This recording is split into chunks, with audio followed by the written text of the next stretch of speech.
I never thought the silence of 20 years would be broken by the sound of my son's voice asking for money. That Christmas Eve, the snow was falling heavy outside my window, but the cold I felt had nothing to do with winter.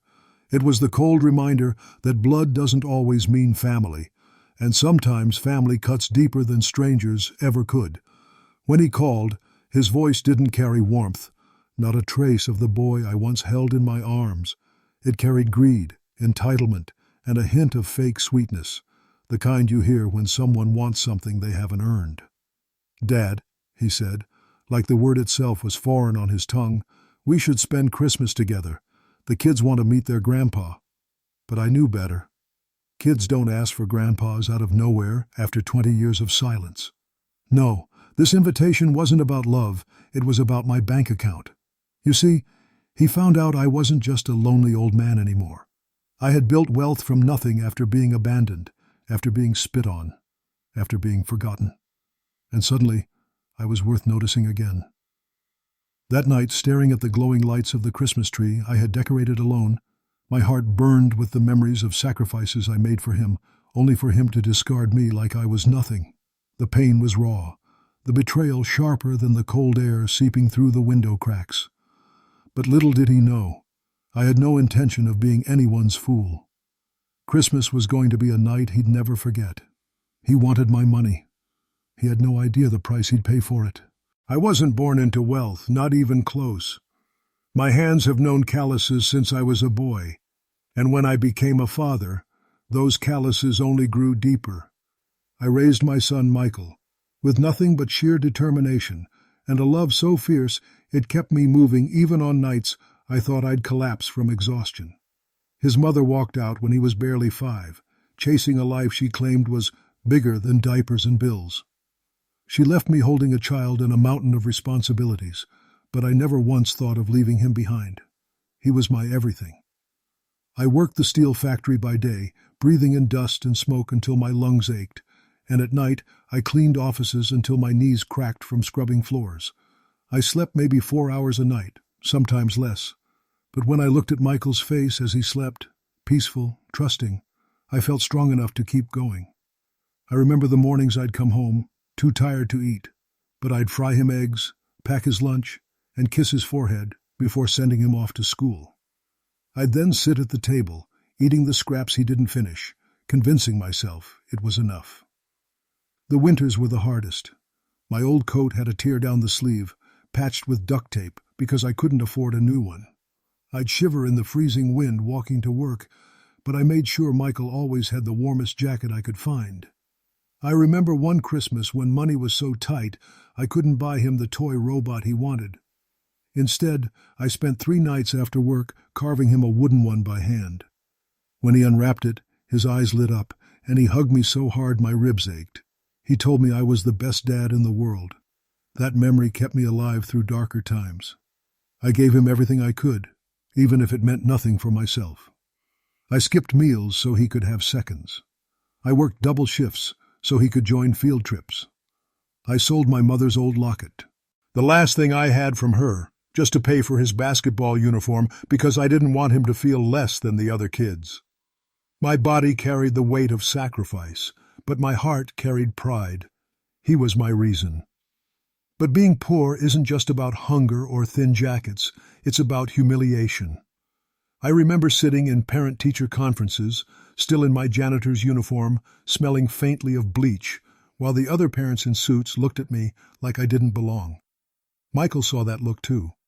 He pretended not to care, but I caught the way his face burned when his friends snickered about the janitor dad. I'd smile through it, never letting him see how much it crushed me inside.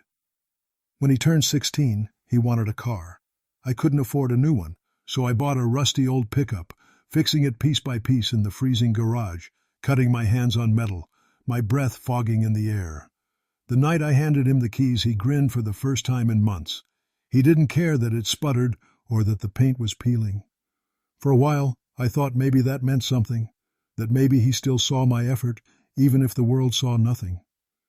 But slowly, distance grew. College came, and I scraped together every cent I had saved. I ate instant noodles for months, just so I could send him money for books and dorm fees. I took on weekend shifts, my back screaming, my vision blurring late at night, just so he wouldn't have to worry about bills. Every letter I sent carried a $20 bill tucked inside, even when I couldn't afford my medication. His calls grew fewer, his visits shorter, but I told myself he was just busy building his future. In truth, I was alone most of the time. The house was quiet, too quiet. I filled the silence with the hum of an old radio, with the creak of floorboards under my tired steps. Holidays came and went. I decorated a small tree by myself, hung stockings I knew would never be filled, cooked meals that ended up in the fridge for days. I'd sit by the window, watching families laugh and gather outside, my chest heavy, but my face forced into a smile. There were small joys that kept me going. The neighbor's dog that ran up to me every morning, the cashier at the grocery store who always slipped me an extra loaf of bread, the way the sunrise painted the sky in colors so vivid it felt like a reminder that life, even in pain, still held beauty. And always, always, the memory of that little boy hugging me with wooden toy in his hand, that was my fuel. I wasn't perfect, but I gave everything I had. Every blister, every scar, every missed meal was proof of love. I never thought it would be forgotten. I never thought the boy who once called me his hero would grow into a man who saw me only as a bank account. And yet, that's exactly what happened. The first betrayal was the ring of the phone, a number I didn't recognize, a voice I hadn't heard in 2 decades calling me Dad like it hadn't rusted out of his mouth. For a second, I couldn't breathe. It was like time wrapped around my throat. "Michael?" I whispered, my hands trembling so hard the phone clicked against my ear. "Yeah," he said, too casual. "It's been a while." Shock burned first, bright and blinding, like staring straight into the sun of a memory I'd tried to forget. I stood up without meaning to, pacing the kitchen like I could walk back 20 years with each step. I've missed you," I said, voice cracking on the truth. He didn't say it back. He cleared his throat. "Listen, the kids have been asking about their grand." "Papa, we thought we'd invite you for Christmas." My knees went weak. I grabbed the counter. Christmas. Family. The words I'd starved for. "Really?" I asked. And in that one word was a boy's hope trapped inside an old man's chest. "Yeah," he said, and then the hook. "Also heard you've done well lately. Investments and all that. Good for you." The cold crept in like a draft through a cracked window. "How did you hear that?" I asked carefully. He laughed, sharp, rehearsed. "Small town. Word gets around. Anyway, the kids' college funds. We're planning ahead. Thought maybe you'd want to help. Family support and all." Sadness washed in, heavy and warm. The kind that makes you slump into a chair, because your bones can't carry the weight of disappointment. "I haven't heard from you in 20 years, Michael," I said, trying to keep my voice steady. He exhaled dramatically. "Dad, come on. Don't make this weird. We were both busy. Past is past. Let's move forward." Disbelief tightened in my chest like a vice. Busy. 2 decades of silence labeled busy. "Do you remember the letters I sent? The birthday cards? The times I drove to your city and waited outside your building just to see you?" Silence. Then, "I was figuring my life out." "And I was bleeding for you," I said before I could stop myself. He shifted gears, voice syrupy. "Let's not do this now. Just come to Christmas. We'll talk then. Maybe bring something meaningful. You know, a gesture." "A gesture," I repeated, tasting the bitterness of the word. "Yeah," he said, upbeat again. "It'll mean a lot to the family." To the family, not to him, not to me. To the idea of me with a checkbook. I hung up and stared at the blank wall, sadness pooling at my feet like water in a flooded kitchen. For a day I moved like a ghost, touching old photographs, trying to stitch together the man I used to be with the stranger my son had become. Then the text started. His wife first. Hi, this is Lauren. So excited to meet you. Dress smart casual. We're having a gift opening moment by the tree. Maybe you can present your surprise to the kids then. Surprise in quotes. The kind of smile that shows teeth but not warmth. Another text. Parking might be tight. You can use the side entrance near the garage. The side entrance. The one delivery drivers use. Humiliation pricked my skin like needles. I typed, deleted, typed again. Thank you, I'll be there. A minute later, Michael. Also, Dad, don't bring any homemade stuff. The kids are particular. You get it. Homemade stuff. The wooden robot flashed in my mind, the one that made him say I was the best dad in the world. I swallowed the ache. I understand, I wrote, lying to both of us. The next day he called again, brisk this time. Quick thing, about the college fund. We've been talking, and it would be simpler if you just brought a cashier's check. Fewer taxes. Say, 200 would cover both starting off. 200 what? I asked, playing dumb because I wanted to hear him say it. 1,000, he said, as if he were asking for salt across a table.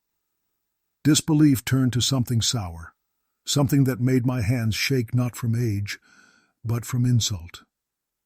Michael, I said slowly, do you remember the last time you called me?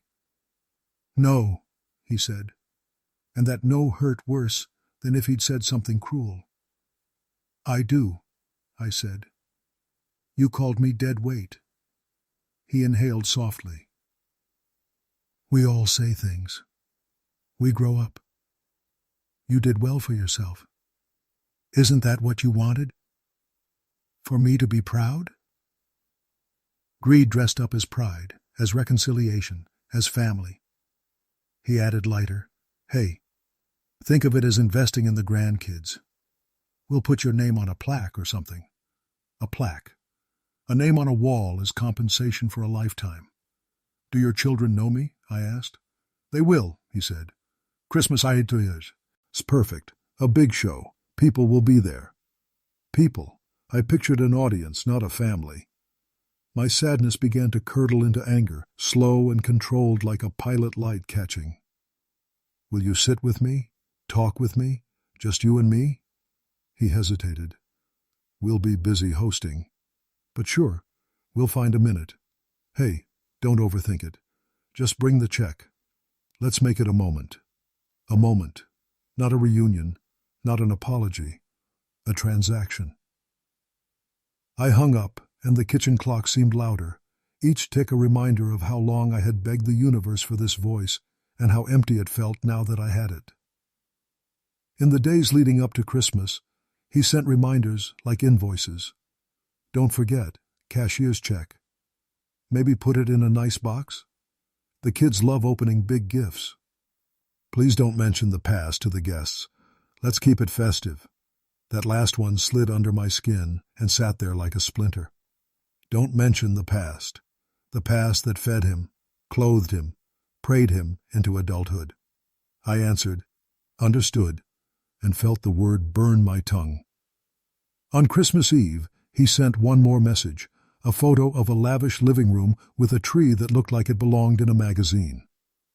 Caption: Your seat will be near the end of the table. Lauren's parents are at the head. The end of the table. Humiliation bloomed hot, not because of the seat, but because of what it said. You're here for the optics and the offering, not the honor. I called him instead of replying. He answered with a party in the background, clinking glasses, laughter. Michael, I said, calm, too calm, the way a sea goes still before a storm. What is it you want from me? He chuckled. Dad, don't be dramatic. We're doing family. You show up, be generous, and we move forward. Be generous, I repeated. Is that what I am to you? A wallet with your last name? He sighed like I was the one being unreasonable. You're overcomplicating, too. His. You weren't around for a long time either. I closed my eyes. I was at your door, Michael. You didn't open it. Static, then low. It was embarrassing. The word landed like a slap. Embarrassing, I echoed. Your father was embarrassing. I had a life, he said, clipped. I can't fix the past, But you can make the future easier. For your grandkids. The shock was gone. The sadness was drying up. The disbelief had nowhere left to go.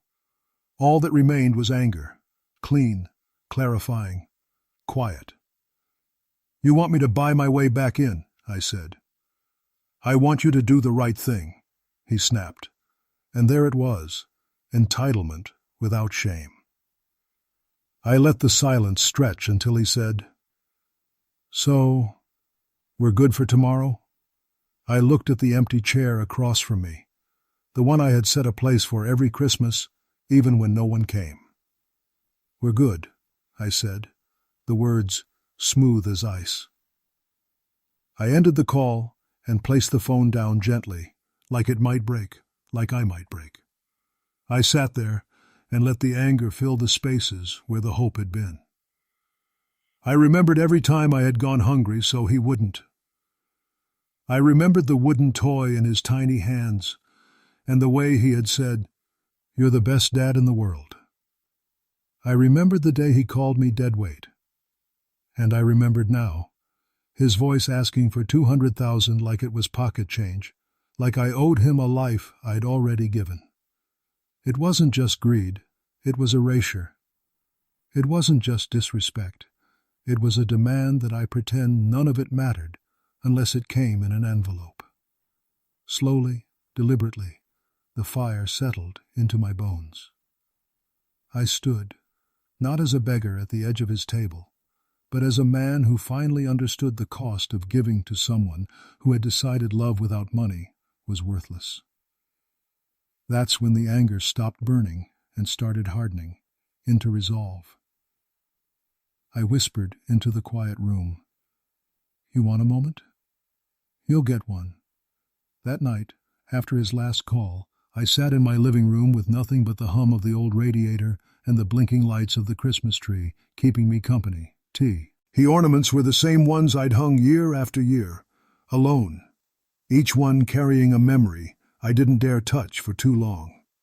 A little paper star Michael had made in second grade still dangled from a branch, yellowed now, fragile, but I'd kept it all this time. I reached out and brushed it with my fingers, and a lump rose in my throat so sharp it nearly choked me. That star used to mean love. Now it mocked me with the reminder of what I'd lost. I replayed his words in my head. "Bring a cashier's check. 200,000. Don't talk about the past. Just make it a moment." Over and over, those words twisted inside me like knives. 20 years of silence. And this is what broke it. Not love, not regret, not even a single sorry. Just money, just greed, just entitlement. I leaned back in my chair and closed my eyes. But instead of peace, I saw memories flashing like old film reels. Me carrying him on my shoulders while he laughed in the summer sun. Me fixing that rusty truck so he could drive to school with pride. Me crying quietly in the bathroom the day he called me dead weight.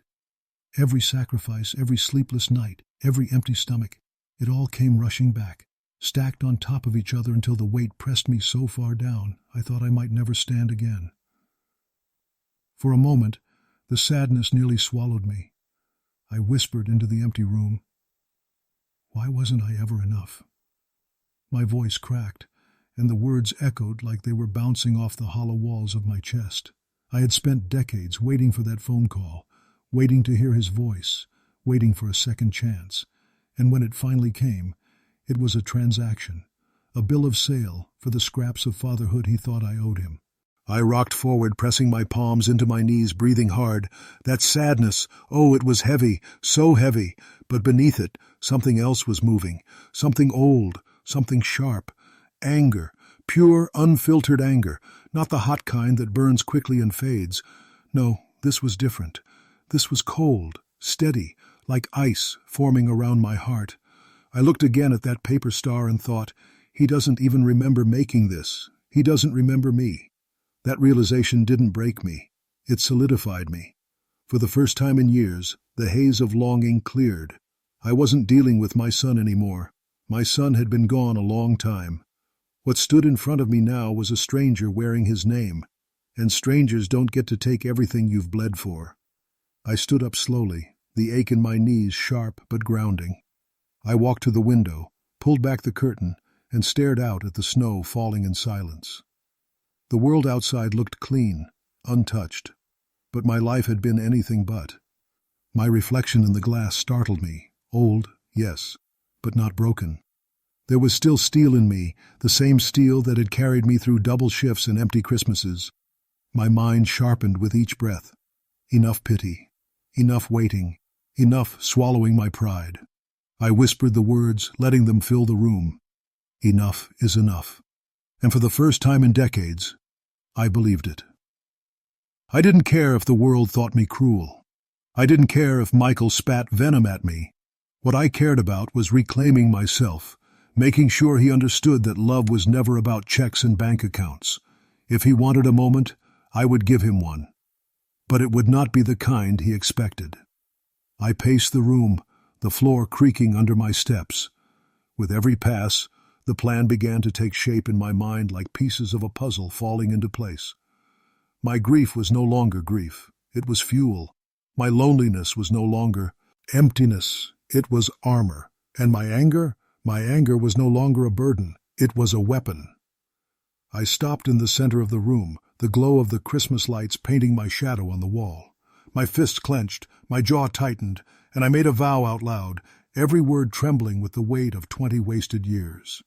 You wanted my money, Michael. You'll get your moment at Christmas.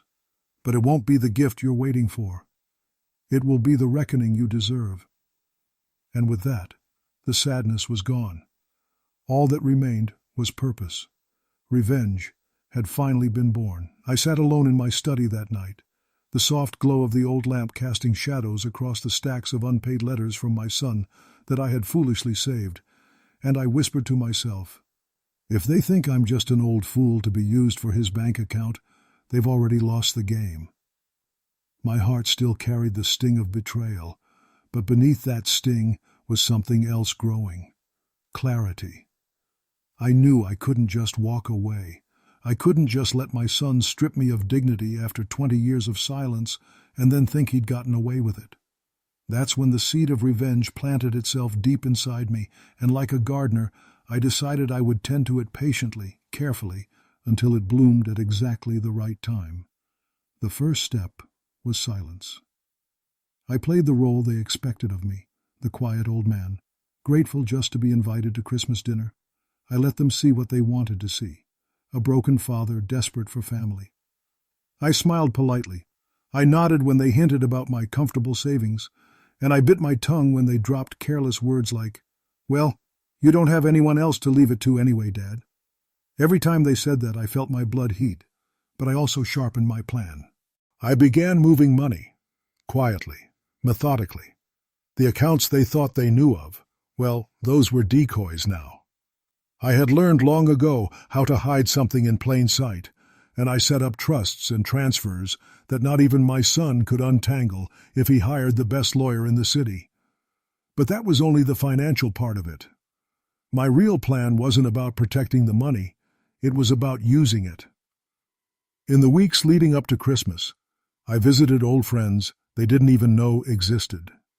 Men and women who had once stood beside me when times were hard, when I worked double shifts at the factory, when I took loans to keep food on the table. These weren't people of wealth, but people of loyalty. They listened, their eyes burning with the same outrage that lived in my chest, and I realized I had allies, quiet, unseen, but strong. Still, I kept everything under wraps. I acted frail when I had to, letting my son believe I was weary, softened, almost ready to hand over control. Sometimes I caught his wife smirking at me when I forgot my cane in the other room, and I'd think to myself, keep laughing, your day is coming. The hardest part was patience.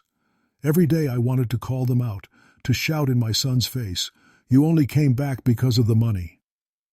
But revenge isn't about speed, it's about precision. I had to make sure that when the blow landed, it landed so hard that he could never recover from the shame. I spent nights drafting letters, rewriting my will, crafting clauses so detailed that no loophole could save him. And each time I wrote, I imagined the look on his face when the truth would unfold, not at some distant time, but on the very stage he had chosen. Christmas. The holiday where he expected me to be the doting old man with an open wallet. Instead, Christmas would become his undoing. I tested my plan in small ways. One evening I casually asked my son, "Do you now think family means more than money?" He laughed lightly and replied, "Money makes family possible, Dad. Otherwise, we'd just be strangers struggling." That was all the confirmation I needed. He didn't even hide it. He was blinded by greed, and greed always digs its own grave. As the holiday approached, I arranged something special in secret, something that looked like generosity but was, in truth, the trap. I made phone calls, wrote checks, and even visited a lawyer in another town to keep everything airtight. My son thought he was clever, but he underestimated me. Age does not weaken wisdom, it sharpens it, because we've lived through too much to fall for cheap tricks. I even rehearsed the night in my head, how I would sit, how I would speak, when I would rise from the table and deliver my revelation. Timing was everything. If I struck too soon, he'd play the victim. If I waited too long, he might catch wind of my moves. No, Christmas dinner, when the wine was flowing and their smugness at its peak, would be the moment I dropped the mask. And so, with every passing day, my heart no longer felt heavy with grief. It felt sharpened, armored. I was no longer the abandoned father begging for scraps of love. I was a man preparing justice with the patience of a hunter. They thought they invited me to Christmas to strip me bare, but I was going to give them a gift they'd never forget. I had played the weak old man long enough, and Christmas night became the stage where my revenge would come alive. I invited my son, his wife, and their children over, pretending I wanted to make peace after our last bitter argument.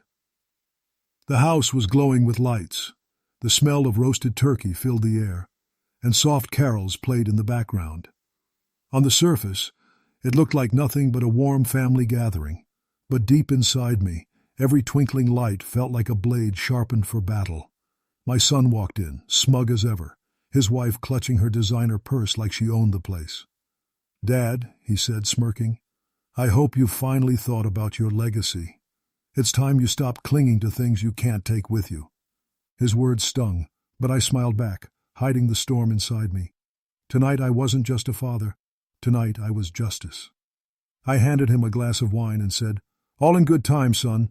Tonight I have an announcement to make." His eyes lit up like a greedy child opening presents. He thought the fortune was already his. I had set the bait, and he had bitten. Dinner went on, filled with fake laughter and empty conversations. Then came the moment. I cleared my throat, tapped my glass, and stood. "I know you've all been wondering what will happen with my home, my savings, and everything I've worked for. Tonight, I'll tell you." The room went silent, their forks frozen mid-air. My son leaned forward, his eyes gleaming. His wife clutched his arm, almost trembling with anticipation. "I've decided," I said slowly, "to give it all away." His face brightened, but before he could gloat, I finished, "Not to you, not to anyone in this room. I've set up a foundation in your mother's name to help struggling families who have nothing at Christmas. Every penny, every brick, every ounce of my sweat-built legacy will go to them." The color drained from his face. You can't be serious," he stammered, his voice cracking. "Oh, I'm very serious," I replied, my tone ice-cold. "Do you think I didn't see your greed, your disrespect, the way you treated me like a burden instead of a father? You wanted my money, son. Well, you'll never touch it." His wife stood up furious. "This is ridiculous. After everything, you're just throwing it away?" "Everything?" I laughed bitterly. "What have you ever given me except shame and betrayal? You laughed at me, humiliated me in my own house, and made it clear all you wanted was my wallet. So tonight you learn. Greed gets nothing." He slammed his fist on the table. "You're out of your mind, old man." "No," I said firmly, my voice rising with years of swallowed pain. For the first time in years, I see clearly. You don't deserve my legacy. Strangers who know the meaning of struggle will honor it better than you ever could." Then came the twist he never saw coming. From the corner of the room, two men stepped forward, my lawyer and the foundation director. "Everything has already been signed and sealed," my lawyer announced. "As of this evening, you have no claim to a single asset." The look on my son's face was priceless.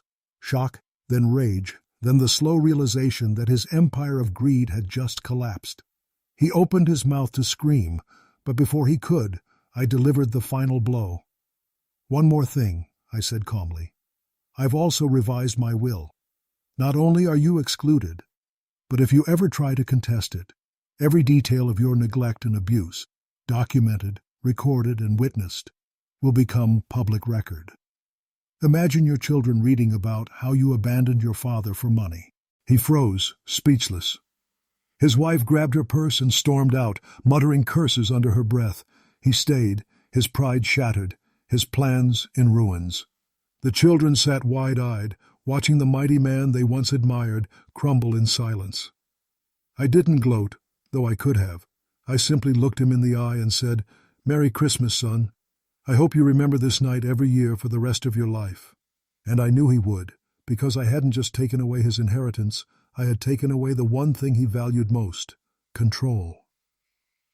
When the dust finally settled, and my son's greed had been stripped bare for everyone to see, I found myself sitting alone in the quiet of my living room, staring at the Christmas lights I had strung up weeks before. They glowed faintly, twinkling with the kind of warmth I once associated with family, but this time there was no illusion left. My son had chosen money over blood, entitlement over love, and in exposing that truth, I had severed the last thread of hope I once clung to. The strange thing was, I didn't feel broken anymore. For years I carried the weight of being ignored, disrespected, cast aside like an old coat, and then suddenly dragged back into his world only because I had something he wanted. But after my revenge, after the mask was ripped off in front of his friends, his wife, his children, I felt lighter, almost as though I had finally laid down a burden I should have dropped years ago. I remember pouring myself a glass of whiskey that night, sitting in the armchair that had molded to my frame over decades, and letting the silence wash over me. My heart hurt, yes. It hurt knowing my son would likely never come back, not with love in his heart anyway. But there was also a strange peace. I had protected myself at last. For once I hadn't been the doormat, the desperate father waiting for scraps of affection. I had shown it, and everyone else, that a man's dignity is worth more than gold. The weeks that followed were a test of my resolve. My phone rang less and less. Family, who once tried to shame me into helping him, didn't know what to say anymore. Neighbors who had witnessed the fallout gave me sympathetic nods, some whispering about how brave I had been to stand up for myself. But I didn't feel brave. I felt like a man who had been cornered for too long and finally decided to fight back. One evening I went through old photo albums, pictures of my son as a boy, smiling with missing teeth, clutching the baseball bat I bought him, hugging me after his first school play. I wept over those pictures because that little boy I loved so much was gone. Somewhere along the way, greed and entitlement stole him from me. And while I could mourn the child I raised, I couldn't ignore the man he had become. That was the bittersweet truth.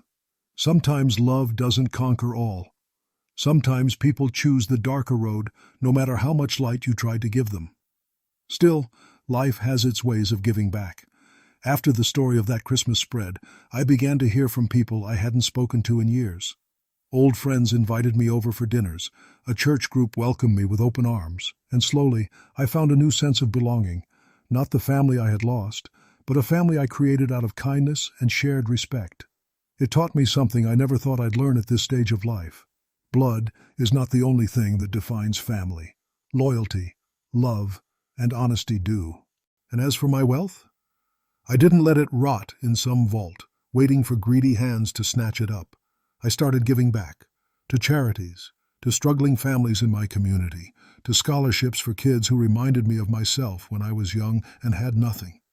Every time I wrote a check or saw the gratitude in someone's eyes, I felt alive in a way my son's hollow Christmas invitation could never make me feel. The moral? It's simple, but it cuts deep. Love should never come with a price tag. Respect cannot be bought or demanded. It must be earned. And if someone only shows up when your pockets are full, then they were never really family at all. They were parasites.